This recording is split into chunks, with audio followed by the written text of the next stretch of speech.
Assalamualaikum warahmatullahi wabarakatuh. Sebelumnya izin memperkenalkan diri, kami dari kelompok 7 ingin melakukan diskusi terkait sinergi antar instansi dalam mewujudkan kebijakan satu peta di Indonesia. Adapun kelompok 7 sendiri terdiri dari saya, Andi Muhammad Rahman dengan NRP 23 2020 071 dan rekan saya. Maesa Jahran Nur Rusman dengan NRP 23 2020 006.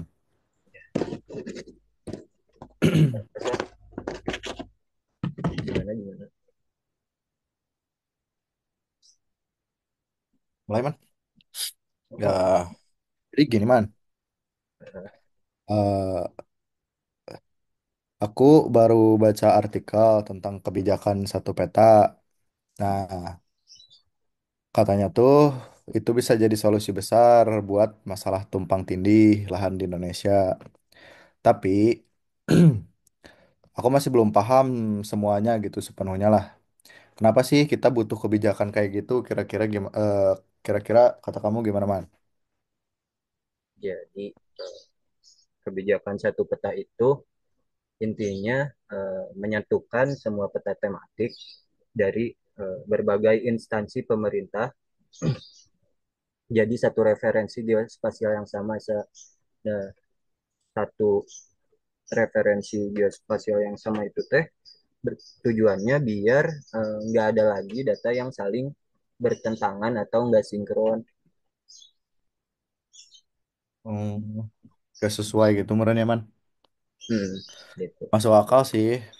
Tapi setahu orang teh kayak bukannya setiap instansi udah punya peta masing-masing gitu. Instansi teh megang petanya masing-masing gitu.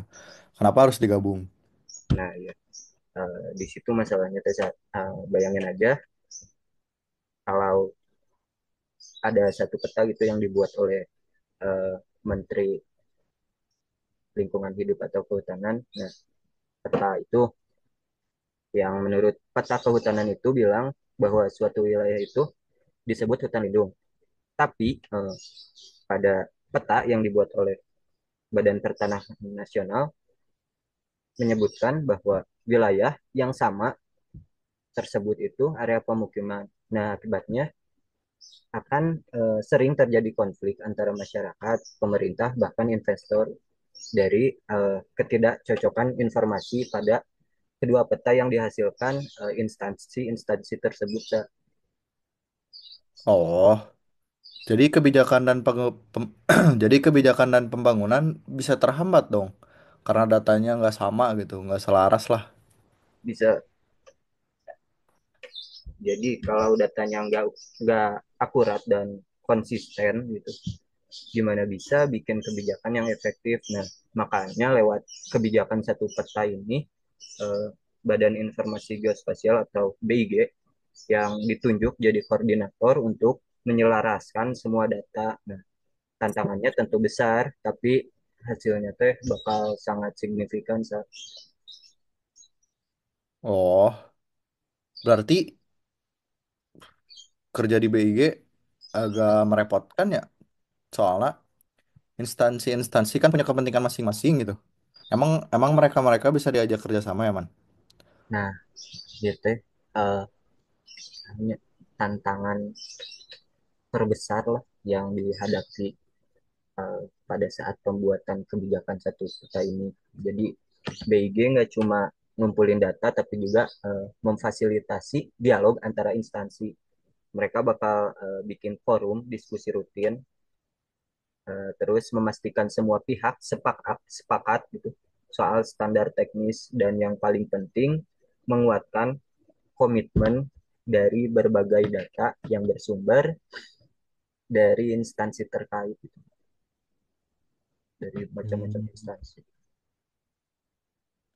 Pasti bu pasti butuh waktu yang lama nggak sih? Soalnya kalau dari sisi masyarakat nih, kita tuh bisa ikut berperan nggak, Man? Kira-kira? Tentu bisa sih. Sekarang pemerintah lagi mengembangkan platform yang macamnya tuh kayak pelaporan spasial untuk masyarakat. Jadi kalau ada data yang keliru atau enggak sesuai dengan kondisi lapangan, kita bisa kasih masukan langsung tuh ke platform tersebut lewat platform tersebut. Selain itu, kebijakan ini bakal berdampak langsung buat petani, nelayan, atau penduduk di wilayah konflik lahan. Wah, keren ya. Tapi penasaran deh, Man. Kira-kira gitu, tantangan di lapangan, tantangan di lapangan teh apalagi gitu, selain koordinasi antar instansi teh ada apa lagi nggak gitu? Hmm, banyak saya cuman yang bisa saya jelasin salah satunya kurangnya sumber daya manusia yang terlatih di daerah gitu. Masih banyak petugas di lapangan yang memang belum familiar dengan teknologi geospasial, makanya pelatihan jadi prioritas utama BIG dan kementerian-kementerian terkait. Oh, hari gitu mah berarti agak berat ya. Maksudnya selain teknologi gitu sih masalahnya teh. Tetapi juga kita harus ngajarin edukasi juga gitu si BIGT gitu. Betul banget ya. Jadi kebijakan ini hanya akan berhasil kalau semua pihak, mulai dari pemerintah, masyarakat, hingga akademisi seperti kita gitu, punya pemahaman yang sama. Sinergi itu kuncinya. Bayangin kalau semua data sudah selaras, Indonesia bakal lebih siap mengelola sumber daya alam dengan bijak. Ya. Oh, menarik sih, Man. Topiknya menarik gitu. Sih karena orangnya bakal baca-baca terus gitu. Terus bakal bakal mendalami lah soal sinergi antar instansi teh gitu demi mewujudkan kebijakan satu peta sih karena menarik gitu. Iya, Terus makasih Man udah ngejelasin secara sederhananya gitu. Ini mah ngobrol-ngobrol santai aja gitu. sama-sama.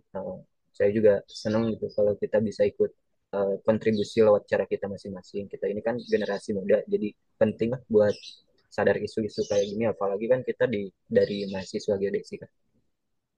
Nah, penting gitu. Siapa tahu juga kerjaan kita tuh nyangkut gitu sama apa? Dengan masalah-masalah yang terkait gitu bisa menyelesaikan juga dengan kuliah di geodesi gitu man merenya. Ya gitu, benar. Ya, semoga lebih baik lah untuk kebijakan Amin, satu amin, peta amin, dan amin. masa depan Indonesia. Ya, Siap paling atuh gitu saya man yang ya. bisa eh, saya jelasin sejauh ini. Man, nuhun pisan nih mah ngobrol-ngobrol lah gitu nyantai tapi enakeun. Santai-santai. Oke, artinya, Sa. Siap man. Ayo, Ya. Siap man, yuk. Assalamualaikum. Waalaikumsalam.